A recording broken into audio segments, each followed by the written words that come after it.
technology and data in the pharmaceutical space here. So instead of asking you if you had any questions, we kind of had a question that would really kick off a discussion, maybe even kick off a fist fight, depending on what the responses will be. But and that question, it starts with data. And Ed, where are we with data in pharmaceuticals, and how does data inform customer experience? Sure, you want me to go with the introduction first? You can introduce yourself. All right, so hello, I'm Ed Stelmack. I'm responsible for commercial data management at AstraZeneca for our pharma business and for oncology, and I'm within commercial operations. So, do you want to go straight through? Yeah, go ahead and introduce everybody, and then you can tackle that question because I think. Okay. Well, this is working. You hear me? Yeah. Okay. Sounds good. Hi, Dany for Sanofi, especially things around unconventional innovation, implementing AI projects, and so forth. We can talk about all those things. Just one disclaimer today. Although I work for Sanofi, today I'm here on my off day, so don't quote me as Sanofi. Okay. What do you got? So my name is Ahmed Albaiti. I'm founder and CEO of Medullan. I've spent the last 20 years focused on healthcare technology and digital health. Inside the health system and outside the health system, I actually worked in a hospital for an advanced technology group, got inspired, and here I am, and I generally always speak for myself. And I'm Patrick Flavin. I'm the president of Arches Technology. We're a software company that makes digital patient engagement platforms for both oncology centers in the United States and then life sciences partners as well. So interested to hear Ed's answer to the question. Okay, so it's posed in a way to say with the new technologies that are out and the new capabilities around AI, ML, blockchain, etc., 5G, everything that's coming is really to say it's the opportunity and the time to pivot from looking backwards, right? So looking backwards on the standard reports of how we did. So pharma has spent 15, 20 years perfecting looking back, right? And with the emergence of AI, ML, is really how to look at the now and how to look forward, right? And what does that mean for the many different functions within pharmaceuticals? Any comments on what Ed said in terms of the data and looking at now and looking forward instead of what? I'll take a crack at it just from the patient perspective of, when you're a patient, you're coming into the healthcare system or the doctor's office, you're not really, you're focused on the now. You're focused on what the doctor is talking about. Obviously, you're looking back at maybe some of the choices you've made from a lifestyle perspective in the moment of diagnosis, but the reality is, you're focused on the now and you're focused on the future and what you're going to do, how you can use technology to kind of elevate the human experience, and how you adapt that to improve, whether it's lifestyle, whether it's disease management. But like what Ed points out, I've seen that. I spent most of my career in pharma. Without doubt, there's slow adoption, whether it's in machine learning, whether it's AI. We'll get into blockchain. I think there was the summary we got a little while ago covered it better than I think any of us can.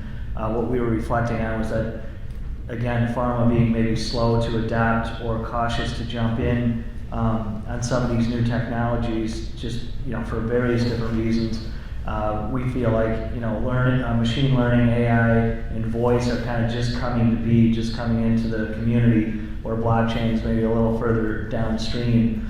And so, I think the interest we had was, and even questions from the crowd, kind of, what are different companies doing? How are they applying that? What are the use cases where it's not just kind of, technology in the broad sense, but like real use cases where it's making an impact. So I know we talked outside. Maybe you had a few good points, Dany, about that. Yeah, we can do that also. If I can maybe just jump on this also. Data is one thing, and certainly it's a game changer. Everything that we now have more of. But in the end, we as humans are still very important in the whole process. Because in the end we need to do something with those data and with all those insights and everything that comes out of all our machines and so forth. I'll just give you one example. If my AI figures out that we are here in this room because we came to either that door or that door, you will say, well, yeah, I mean, makes total sense, don't need AI for that, but great, I mean, because there could have been like 20 other possibilities through the roof or in the windows, I don't know. But the machine figured out that this was the right answer. Now, if I would say that my same algorithm figured out or indicates that actually the introverts are more sitting on that side of the room and the extroverts more on this side of the room, many of us might say, well, I don't know about that. Yeah. And so I think that's a situation we'll have more and more as we getting those data together and analyzed through AI. That say, well, what do we do with it? Do we just say it doesn't fit my mental pattern and so it's wrong, so I'm not going to use it, or I'm just going to discard it? Or am I going to go deeper and try to figure out why could this be? Why is that data leading to those types of insights? And how can I use that? And that seems to be a difficult step for many people to say, well, maybe it's true. I don't know it's true. Maybe it's not. But why could this be true? Yeah. I would say a lot of the new technology, when you look at it, and I'm very passionate about finding purpose in adopting technology. I think I heard it earlier, if you can solve it with current technology, you might as well start there before you pick up something new and novel. And we often see, companies, same old problem, new tech, let's give it another go. 3 years later, same old problem, new tech, let's give it a go, right? So understanding the problem is really important. And with data IQ is what a lot of the new technologies is focused on. What can we learn from it? What can we process? Data EQ is a second-class citizen, meaning for a patient, it's the on-demand data. What do I need right now to make these decisions? It's the data literacy, which is really, really, really poor, right?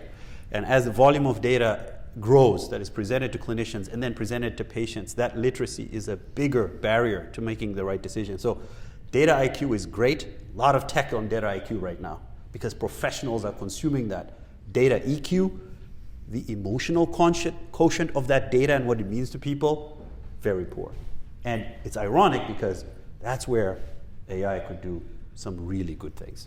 Yeah, so to make it more tangible too, like for the audience, most of the audience is either in sales and marketing, whether that's aligned to commercial with HCPs, HCAs, payers, and or from the patient side for patient marketing and the customer experience side of that, right?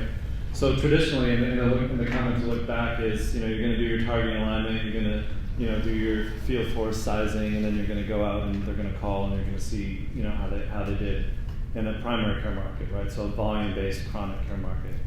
Then you have your specialty side, which is your specialty care. There's every patient matters. There's so many patients in rare disease, so you have that part of it.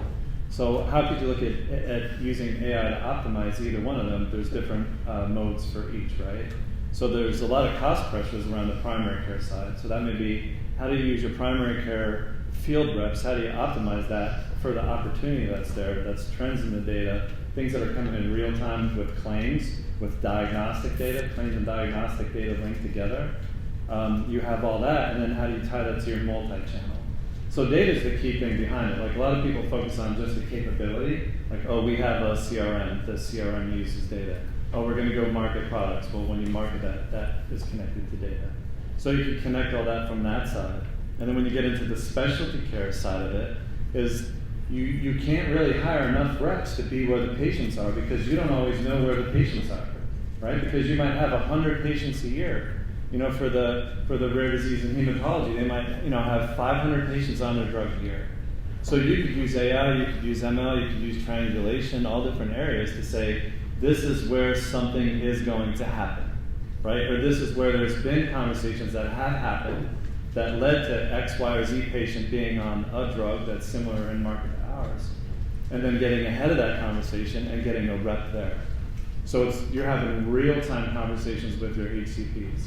It may be a patient program where you have a patient that's using a wearable or a device, and you could get their consent and connect that to their actual data that's coming in from third parties that's syndicated and say, hey, this patient actually went out and had received a script. doctor wrote a script, patients on our product, patients' health increases.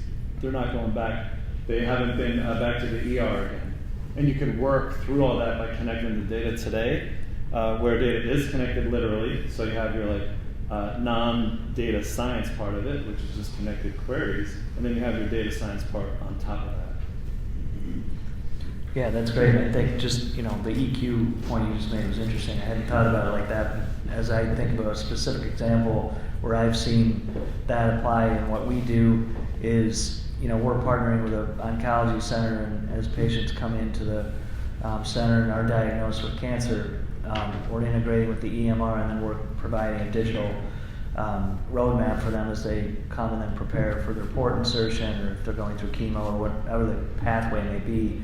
But where we've been able to apply AI and machine learning is in, we're sending out messages to patients on a couple of different platforms: email, text, social media, and no one likes to get blanketed, with all those messages. And so what our software was able to do, as we started realizing the importance of machine learning and AI, was applying this, what patient is using what platform? And if it's a patient who never opens an email but clicks on a text every time, then you start to get smarter. Your software can learn from that and then be more pointy toward what each patient is willing to consume. And same with content. It's optimizing what content is being absorbed and actually being applied. And these are just very basic. I think when I guess I'm thinking about it as like small action items and examples where I've seen these things being adapted in the real world, versus just kind of this big idea of blockchain and AI and machine learning that never really gets applied. So the EQ point, I think I'm going to take that one home with me. So I think you have a question. Because I'm at the end of the table, so I'm He's kicking us off. I'll just lay down and ask some questions. But I think the other thing that's really important as you continue to do many patient programs is to figure out your consent. What your consent looks like becomes very important, right? Because it helps you from a privacy side later as to what you can connect that data to, or how you could use it, right? So one thing that gets asked in our industry is well, how could you pull through some of what happened in your clinical trials with what's happening in the real world, right? So usually for commercial, that then starts with you're approved, and then you have real world data, and then you can go look at it, right? But if there's opportunities for your clinical trial to actually do an opt-in or consent that says, hey, we're gonna use your data at previous stages of the commercialization of this drug and get your approval, then you can use advanced capabilities like, so I'm going to use advanced again, it's called advanced patient tokenization, where as a company, you could, with the consent, you could tokenize PHI and then connect PHI across sources that are currently disconnected. So that's like another advancement with the data. You could do some of it through data science, you could do some of it through just the relational connection of data that previously wasn't available. Right, and I think that you bring up a good point there on tokenization and the notion of data stewardship and who has the right to participate in a patient's data track, and how much does the patient know they own that data. A lot of research shows that patients don't know that they own that data. They don't even know that they have the right to ask for all of it exported from the EHR to walk out with it. People don't know that they have a right to do that. They feel held hostage by the data that might be in many places. Most of patient data is sitting in hundreds of silos. It's about to go into hundreds of thousands of silos because every single digital health solution has its own silo. So it's hundreds times hundreds of thousands of silos, right? Stewardship of that data is something that is not under control. HIPAA 1.0 is really bad for engagement and consumer experience. It was not designed with the consumer in mind at all. It's ironic, right? It's supposed to protect the consumer. But in so many ways, I can't wait for HIPAA 2.0, which is underway, that will allow for consumers to learn from that information, but also stay safe. So I think the Apple Card is a great example of a company that's not doing something completely crazy, Apple, with their joint partnership, but the card itself does not transmit the transactional data back to Apple. It is completely tied to that person and their belongings, their device, their specific data store. Even the card has no numbers, no names, nothing. That is a consumer experience around privacy, security, and trust that's built into the hardware and the service. And when you see that, you say, wow, this is really smart, da da da da. Apple's taking the time to make sure the brand around privacy is on everything they put out. Even though it's not that novel, I have to say, I was pretty underwhelmed with the card. There's no blockchain back there, none of that stuff. But what really matters? It's that data EQ that matters to consumers. And that card design and the way it works is easy for people to understand and trust. We have no such examples in healthcare. I mean, but I think too in healthcare, I mean, like, look, I don't know if it's a game breaker, but probably nobody in this audience is going to get rich if you want to sell your data, right? You'll get your 4-cent check, and you'll get your 4-cent check, and you'll get your 4-cent check, right? And in the end, there'll be a total payout of a couple $1 billion or whatever to people, but nobody independently. And I also think that there's a change in people actually wanting to share their data, tokenized or blinded, to help others in the future that might have that same disease that they had, or the same patient journey that they had, so that their patient journey is better. And I don't know if it's the millennials are more there, or it's a generation of who's in this room that we're also aging, getting older, and looking at life through different lenses. But from my side, I want to help whoever's next that could benefit from my data. I don't want to hold it with me and take it with me and have it be gone forever. That right to do that is great to have it, but there's a lot more sharing in community now than there ever has been before. From my other view, 10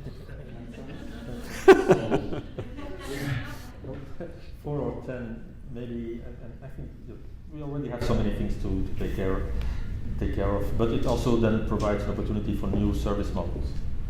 Because you could say that our companies then say, well, hey, I'll take care of that for you, and I'll give you another advantage or something else just to make your life easier for you because you're so important for me. And it's always there, you can always get it, but like we simplified the whole thing in the Apple fashion. It's there, you can have it. But that's something that is not existing as far as I know, but could be something that comes. So it's a huge opportunity that no one has really done well, is make it easy to share, meaningful to share, understand what's happening with it, the value that it brings back. It's a story that has yet to be told. Does anybody have any questions for these guys?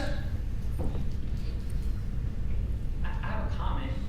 AI has a tremendous upside, but there is a creepy side to it, because my phone is telling me that Route 10, 287 to Route 10 is the fastest way to get home, and I'm not at work, so it kind of already knows where I'm supposed to be, but I'm not there. So it's kind of like telling me things that may not be on point because of my search results. I was buying a book, I already bought it, and now I'm still getting served up what I should buy. I already passed that, so why is it keep telling me this and that? So the learning has some space to grow, but it definitely has a lot of upside in terms of adding value to our lives. So that's just a comment I wanted to share.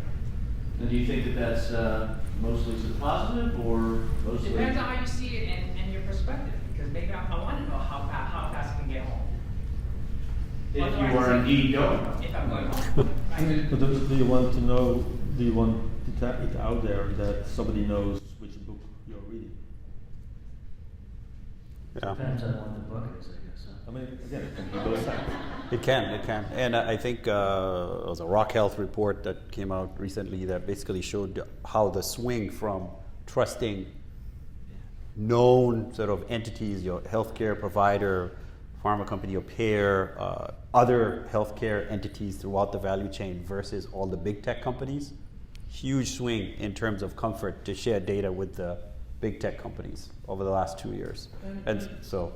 But the literalness of it is also different too, right? So when you have your Google and your companion, like it's on there to tell you what to do, but from a pharma company, right, whether you're doing this from HCP marketing or you're doing patient-centered marketing, you don't have to let the patient know that's in your program that they just went to Nathan's Hot Dogs and ate this or that. You could send them a thing that talks about, healthy living or healthy life or a healthy diet. And that sometimes gets into when you're working with great marketers and mediocre marketers or people who shouldn't be in marketing, because they get well, here's the end result, and here's my analysis, and I have to go tell X person this exact analysis. Like that, we shouldn't do that. That's exactly what it'll do. It'll creep people out. Who were you pointing at when you said it shouldn't be in marketing? I was like, So, John, in the back. One of the things about AI in the healthcare space that's been pretty interesting to me is how it's being applied diagnostically, right? And I'm wondering how you are either thinking about or addressing the concern that as AI continues to sort of amass,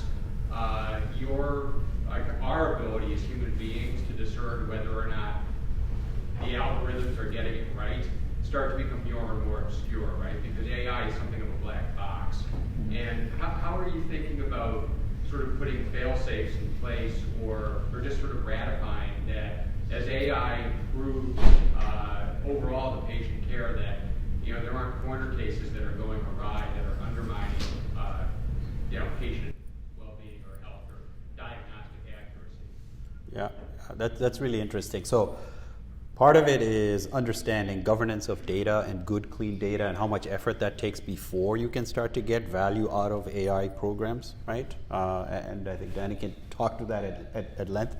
The other is knowing where you are in the AI spectrum. So if people are throwing AI at everything these days, whether it's image-related, data-related, it's at pattern recognition, taxonomy, semantics, etc. Most of the stuff we see today is augmented intelligence. Way on the other side is artificial intelligence. There's deep learning, machine learning along that growth spectrum of sophistication. And a lot of the augmented intelligence is for decision support diagnostic side. And in general, it has to augment what's already going on with guidelines to help improve those guidelines quicker than in the past, not replace those guidelines. And therefore, the outliers are actually the most informative parts of making that algorithm learn better. So they should be seen as positive things as long as they go through the right governance in order to improve the outcome. So that's really where we are, and it's very valuable. It's when we get into dangerous zone of over-promising what's possible that it backfires. Like, let's look at the X-ray example that you used before. I mean, I've seen that example the other way where it shows that the AI has recognized the X-ray better and identified tumors or, problems within the model, right? And, that's an area where that could really help to guide humans better, where somebody may have missed something that they saw or it comes up, and you have a second guess on the judgment with it. And that's going to continue to be improved, right? Everybody talks about the Amazon experience. My Amazon experience with that isn't positive, right? Because they showed us our shipment was delivered. They took a picture of it to show that they physically delivered it, but it wasn't our door or our house. So my thing was like, well, can't they just do a basic AI that shows the frame and structure of the door and say, hey, this picture is different than the last 7 pictures. Maybe it's not right. So there's opportunity everywhere to improve it, and it will get better, and they'll solve that, as well as the techs and hospitals and service providers looking in these other areas. Yeah, quick follow-up question. I'm curious, are clinicians enthusiastic about this, or are they? I mean, I know it'll change over time, but their management. Probably right next to you is probably the best answer from at least us being in pharma. I think the management is excited. You think the management is? Their management is excited. But to the point on the knowing that, I mean, is it the right result and so on? There's a lot of activity these days to make it more clear, to address exactly that point. It's not just a black box. That's one. Mm-hmm. And let's not forget, it's just early days. Yeah? And it's already amazing when you take that almost for granted now. Like the AI is like 2%, almost as good, close to the human experience. That's pretty. I mean, that's pretty good. And if you mix into that what Hans was saying, that everything is accelerating. So this is like, well, this is not going to take long. And already we have those examples where AI is actually superior to what the human is looking at. And so we are only 2019, and we know everything will just get better. So that will evolve. But your side of the R&D is incredible, right? I mean, just what you could do there, and the time you could save, the number of compounds you could identify, how fast you could look at them. Like that part of it is just incredible, both with the the technology and the capability. So, coming from the patient support services angle of it, with a lot of what we do, we still need to get patient signatures, because you mentioned consent and everything. How can AI and all this great technology eliminate the fax machine? Because that's one of the things that we still run into, is you can have a provider portal.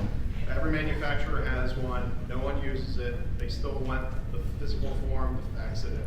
Yeah, we got rid of the Skype pager, but the fax machine, it's harder. But especially with specialty and specialty pharmacies, we did some different projects with digitizing that. Helped for a while, and then within our company, we looked at where should this sit and under what capability. But they're open to receive it digitally. It's just there is a process to get them there, and that's an area with specialty and access that is a challenge. But it's on one side or the other. You can fix it, but it's a bridge. Yeah. Right. So you could digitize everything on this side and automate it and do all those different pieces, but then it's the other side that you have to get it over that channel. It's a nice example of like technologically wise we can do it. It's like a no-brainer. Like, well, who is holding this up? It's like people holding this up because maybe their business model is based on something related to fax machines, and that's, if you remove that, you have to lay off maybe a number of people and all that.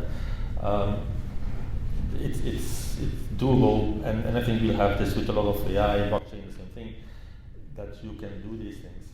Yeah, and I think it's typically perverse incentives might be playing a role, or the way, like you said, the way business is done depends on that fax happening. So there's a policy around paper trails. I don't know your particular situation, or just maybe that fax machine might be quicker and easier than whatever the alternative tech that was offered. That is also a possibility, because faxes are kind of human-centered.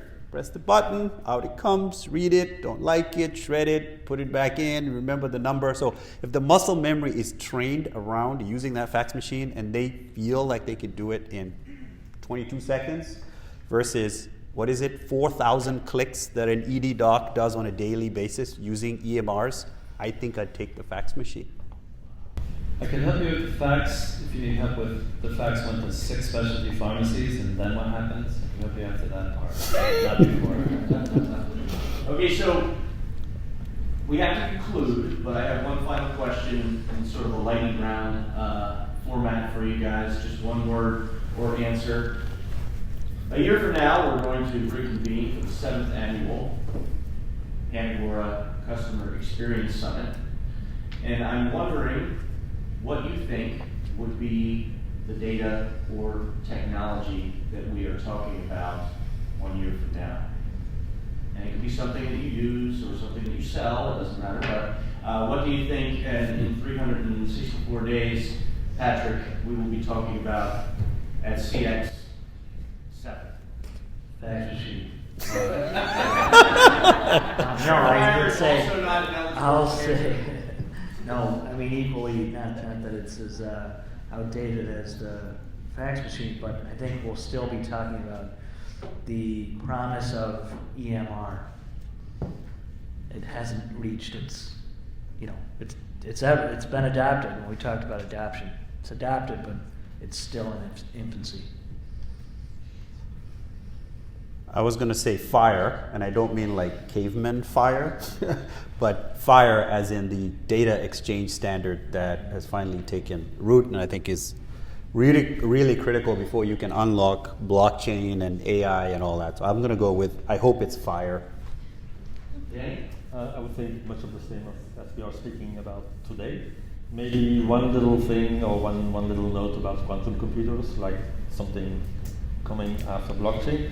But not a real change. Still trying to wade through the stuff. Well, there's so much work to be done still in getting fully digital, in getting AI through everything, and let's not even talk about blockchain. So, but at the same time, things accelerate and go really fast, and maybe one of the things we may be talking about 1 year from now is like, well, how did Apple and Google and Amazon and IBM? Poor opportunity. Right. I mean, I see it as really social just brings us more together as a community, and we're talking about the patient journey from a holistic view of not just the provider view or the payer view or the pharma view, but what it means end to end and the role that data could play there to make that more beneficial and provide more value in the end. Because so much of us are in this business for the different reasons around health. And to sum it up, I just think we're all going to see that it's about the patient and to get and work closer together. Did anybody write those down? Because we're going to hold them to their answers next year at this time. But thank you very much, fellas. Thank you. Take a short break and we'll be back at 4 p.m.